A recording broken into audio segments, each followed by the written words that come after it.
mores, and values change only one way: when it takes one person to say, no, I'm not going to do that.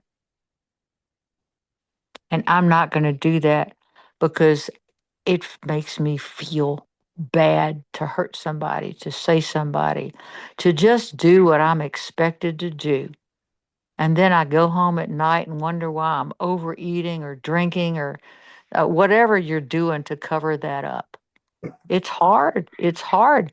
And you need other people that you believe in that can mirror. There's some teachers out there in the world that mirror those good behaviors. You don't have to become like them, but you can see their courage. I've got 3 or 4 that I admire. I see their courage and how difficult it has been for them and will continue to be difficult. I'm not talking about people who are trying to be influences or they look a certain way so you admire them. That's not it. And you know it's not. You know how it feels in the silence of your being when you feel and you smell and you hear authenticity. You know. We really need to come back to that. We know what that authenticity it is, but we're kind of programmed not to notice it anymore, to believe it's something that it's not. How do we get back to that still small voice that is ourself? Boy, that's the question of the ages. I think we have to cycle it. We have to keep going. I do for me. I have to keep reminding myself, wait a minute, Zola, what did you just do there? Or what did you just say to yourself? Or, why don't you want to do this? So we have to keep reminding ourselves because habitual patterns are very addictive. Yeah, they are. And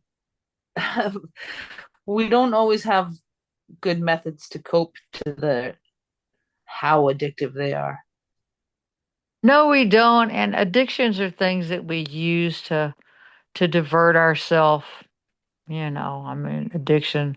To say if I could, I'd be smoking Giton cigarettes and drinking Glenlivet scotch. I can't do that. I can't eat pizza. I love pizza. But you don't do those things because you know the consequences. And if we ignore the consequences, then we start to hate that part of ourself. We don't deserve that. But when has there not been addictions in the world? I don't know. It's just part of life appears. It seems to go hand in hand with being on this earth, that's for sure. Well, it does, Earth. This is a hard, cruel, hard place. And there is enormous beauty here. There's enormous love and grace and dignity. But we usually get to those things despite ourselves.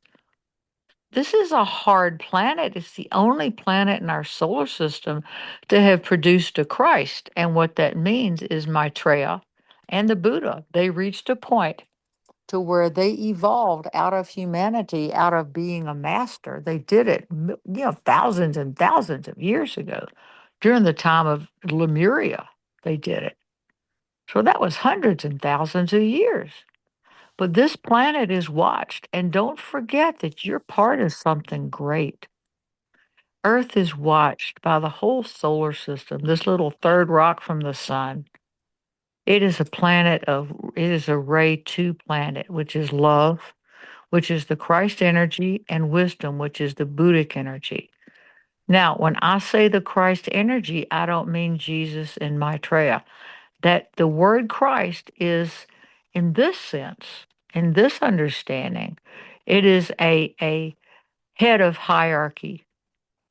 It is a position that will change in a while. Maybe the end of Capricorn. Maitreya will be gone. Jesus said he'll be here to the end of the age. That's the end of the Piscean age.